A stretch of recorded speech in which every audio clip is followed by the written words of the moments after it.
महाभारत में दानवीर कर्ण ने भगवान श्री कृष्ण को अपनी व्यथा सुनाई, अपनी समस्याएं गिनाने लगा कर्ण। पहली बात कर्ण ने भगवान श्री कृष्ण से कही कि मेरी मां ने मुझे जन्मते ही त्याग दिया। क्या यह मेरा अपराध था कि मेरा जन्म एक अवैध बच्चे के रूप में हुआ? दूसरी बात कर्ण ने भगवान श्री कृष्ण से कही कि आचार्य द्रोणाचार्य ने मुझे शिक्षा देने से मना कर दिया क्योंकि मैं क्षत्रिय नहीं था उनकी नजर में। क्या यह मेरा अपराध था? कर्ण ने तीसरी बात कही कि द्रौपदी के स्वयंवर में मुझे अपमानित किया गया कि मैं राज परिवार का हिस्सा नहीं हूं। क्या यह मेरा अपराध था? मुझे बार बार अपमानित किया गया। तो जवाब में, उत्तर में भगवान श्री कृष्ण ने कहा कि हे कर्ण, अब जरा ध्यान से सुनो। मेरा जब जन्म हुआ तो मेरा जन्म ही कारागार में हुआ। मेरे पैदा होते ही मृत्यु मेरी प्रतीक्षा कर रही थी। जिस रात मेरा जन्म हुआ उस रात मेरे माँ बाप से मुझे अलग होना पड़ा। जहां पहुंचा वहां हर वो काम करना पड़ा जो ग्रामीण क्षेत्रों में करना पड़ता है। गायों का गोबर अपने हाथ से उठाना पड़ा। मैं जब छोटा था, चल नहीं सकता था, तब मेरे ऊपर प्राणघातक हमले किए गए। मुझे मारने की बारंबार कोशिश की गई। ना मेरे पास शिक्षा थी, ना गुरुकुल था बचपन में, ना कोई महल था, ना कोई विशाल सेना थी, लेकिन तब भी मेरा मामा मुझे अपना सबसे बड़ा शत्रु मानता था। और जरासंध के प्रकोप की वजह से फिर मुझे यमुना पार से चलकर समुद्र किनारे द्वारका में जाकर बसना पड़ा, अपने परिवार को ले जाकर। मेरे भी जीवन में चुनौतियां लगातार रहीं, अन्याय होता रहा। जीवन में कितनी बार अन्याय हो रहा है ये महत्वपूर्ण नहीं है। जीवन में कितनी बार अपमानित किया जा रहा है ये महत्वपूर्ण नहीं है। महत्वपूर्ण यह है कि आप उस अपमान का, उस अन्याय का जवाब कैसे देते हैं। आपके पास कितना ज्ञान है जिसका आप इस्तेमाल करते हैं और इन सब चुनौतियों को पार करते हुए आगे बढ़ते हैं, क्योंकि जीवन तो भगवान का भी सरल नहीं था। श्रीमद् भगवद गीता, जो महाभारत के मध्य में युद्ध की शुरुआत से पहले भगवान श्री कृष्ण ने अपने सखा अर्जुन को 18 अध्याय 700 श्लोक के रूप में सुनाई, उस श्रीमद् भगवद गीता से 5 बातें आज मैं आपके लिए लेकर आया हूं और 5 श्लोक ऐसे लेकर के आया हूं जो गीता का सार समझाते हैं। आइए शुरू करते हैं। सीखोगे नहीं तो जीतोगे कैसे, ये लर्निंग सीरीज। मेरा नाम है RJ Karthik. 5 learnings from Shrimad Bhagavad Gita. शुरू करने से पहले आपको बताना चाहता हूं कि अपनी हर कहानी के अंत में आपसे कहता हूं, ऊपर वाले के आशीर्वाद के साथ कर दिखाओ कुछ ऐसा कि दुनिया करना चाहे आपके जैसा। शास्त्रों को पढ़ने की बात आपसे अक्सर करता हूं और मैं खुद हमारे गुरुदेव परमहंस स्वामी श्री अड़गड़ानंद जी महाराज की यथार्थ गीता को रोज पढ़ता हूं। यथार्थ गीता के जरिए समझने की कोशिश करता हूं, अध्यात्म की दुनिया में प्रवेश करने की कोशिश करता हूं। पहली लर्निंग जिसके बारे में मैं बात करना चाहता हूं, हम सभी को पता है कि भगवान के दर्शन कब होंगे, वो प्रकट कब होंगे, क्योंकि गीता में एक श्लोक है जिसे हम सब ने बचपन से सुना है और याद हो गया है। यदा यदा हि धर्मस्य ग्लानिर्भवति भारत अभ्युत्थानम धर्मस्य तदात्मानं सृजाम्यहम्। चतुर्थ अध्याय का श्लोक नंबर 7 जो बताता है कि भगवान दर्शन कब देंगे, प्रकट कब होंगे। इसका हिंदी अर्थ निकालेंगे तो निकलता है कि जब जब धर्म की हानि होगी, जब जब अधर्म बढ़ने लगेगा, तब तब मैं अपने स्वरूप को रचने लगूंगा। इस दुनिया में ऐसा कौन सा समय है जब संकट नहीं होता? ऐसा कौन सा समय है जब अधर्म नहीं बढ़ता है? तो क्या भगवान प्रकट हो जाते हैं? हम में से बहुत सारे लोगों ने वो श्लोक तो समझ लिया, लेकिन उसके ही आगे भगवान श्री कृष्ण ने उसी श्रीमद् भगवद गीता में कहा कि जन्म कर्म च मे दिव्य मेवं यो वेत्ति तत्वतः त्यक्त्वा देहम पुनर्जन्म नयति मामेति सो अर्जुन। भगवान श्री कृष्ण ने कहा कि मेरा जन्म तो होगा, लेकिन मेरा जन्म और कर्म अलौकिक है। वो इन चर्म चक्षुओं से देखा नहीं जा सकता। वो अलौकिक है, वो दिव्य है।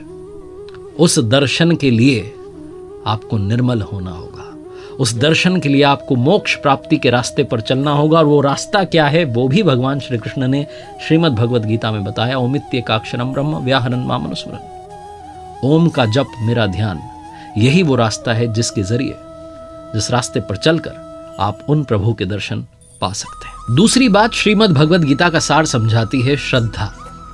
प्रभु के दर्शन करने हैं, उस रास्ते पर चलना है तो श्रद्धा बहुत आवश्यक है।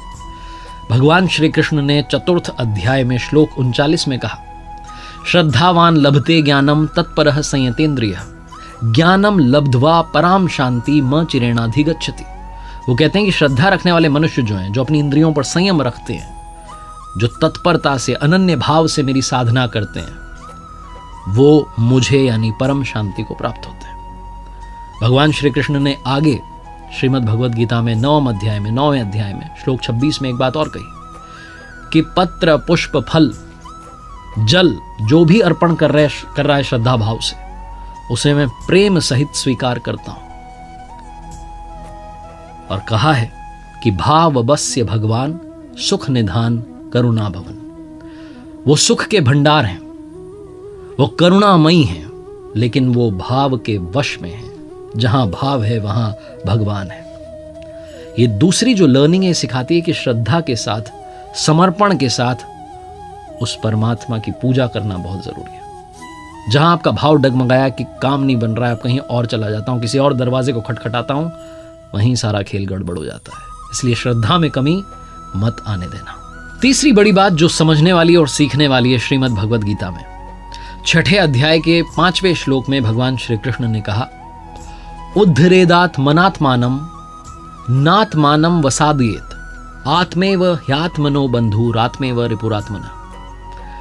हिंदी अनुवाद अगर करें इस श्लोक का तो निकलता है कि अपने द्वारा अपना इस संसार सागर से, समुद्र से उद्धार करें और अपने को अधोगति में ना डालें। भगवान श्री कृष्ण कहते हैं क्योंकि पार्थ, हम स्वयं अपनी आत्मा के मित्र हैं और शत्रु हैं।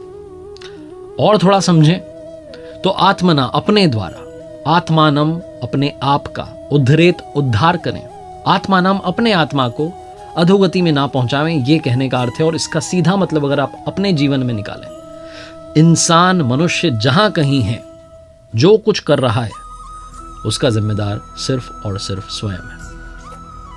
हम अपने कर्म द्वारा अपनी नियति को निर्धारित करवाते हैं। हम ही अपनी आत्मा के सबसे अच्छे मित्र हैं और हम ही अपनी आत्मा के सबसे बड़े शत्रु हैं। हम विकारों में फंस करके, मोह में, लोभ में, काम, क्रोध, इन सब में फंस करके अपने आप को गलत रास्ते पर ले जा रहे होते हैं। हमारी आत्मा को पता होता है कि हम गलत रास्ते पर जा रहे हैं, लेकिन चले जाते हैं उन विकारों के पीछे। हमारे पास ही ऑप्शन है कि हम अपनी आत्मा का सबसे अच्छा मित्र बने, सबसे अच्छा दोस्त बने और इस संसार सागर से पार चलें। पार चलने की प्रक्रिया क्या है वो मैंने आपको पहली लर्निंग में अभी बताई। अब चौथी बात आती है कि भगवान को सबसे प्रिय कौन लगता है, उनका सबसे प्यारा भक्त कौन है। तो ये भी उन्होंने बताया श्रीमद् भगवद गीता के 12वें अध्याय के श्लोक नंबर 15 में।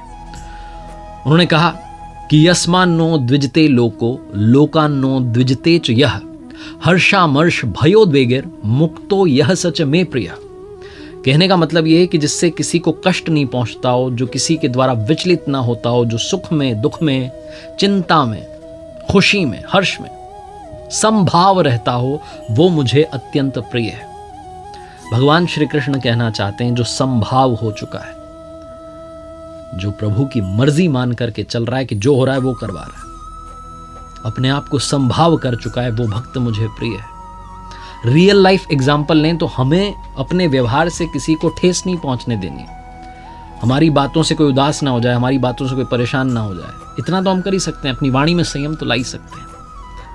लेकिन दुनिया में लोग कोशिश करेंगे आपको पिंच करने की, आपको गुस्सा दिलाने की, आपको क्रोधित करवाने की, आपसे उल्टा सीधा बुलवाने की, लेकिन उनसे बचना है। जब हम ड्राइव कर रहे होते हैं, सड़क पर होते हैं, रॉन्ग साइड से कोई चला आ रहा होता है, पी करके चला रहा होता है, धुन में चला रहा होता है, उससे अपनी गाड़ी बचाना, अपनी जान बचाना भी हमारी जिम्मेदारी है। बस इतनी सी बात है। और अंत में सबसे महत्वपूर्ण बात, जब आपको लगे कि सारे रास्ते बंद हो गए, अब तो कुछ समझ में ही नहीं आ रहा क्या करना है, तो इसका भी सल्यूशन दे दिया।